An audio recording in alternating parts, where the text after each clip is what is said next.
Okay, thank you. I'm Kim from Seoul.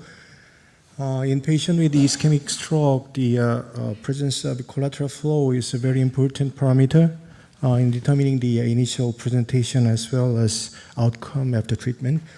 So to evaluate the evaluation of the collateral flow, there are so many imaging techniques, especially including the MR imaging. We can utilize ASL or FLAIR or Perfusion MR as well as SMRA Angiography from the research as well as into the clinical protocols. So our team actually in our hospital we do have utilized a split dose of the contrast-enhanced MR angiography. Also, firstly, getting a twist and multiphasic MRA with injection of just 30% of the single dose material, followed by 70% injected to get a high resolution single phase.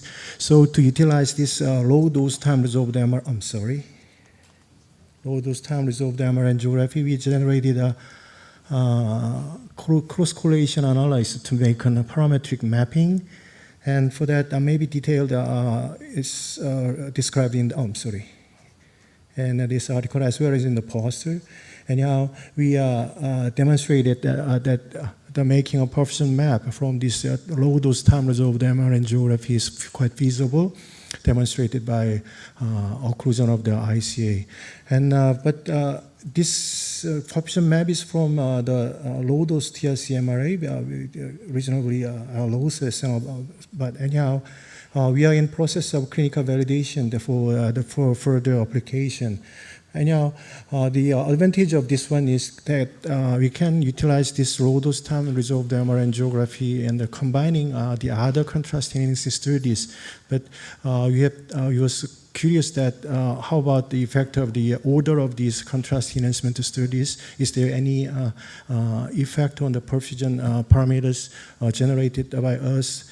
Whether it is influenced by any preloaded contrast media. So to explore the effect of the preloaded contrast media upon this correlation-based map, we had a prospective enrolled 24 patients with moderate to severe proximal IC stenosis patients, and we obtained 2 sets of the supraortic low-dose TRC MR angiography in 5 minutes apart, and generated the CTD map.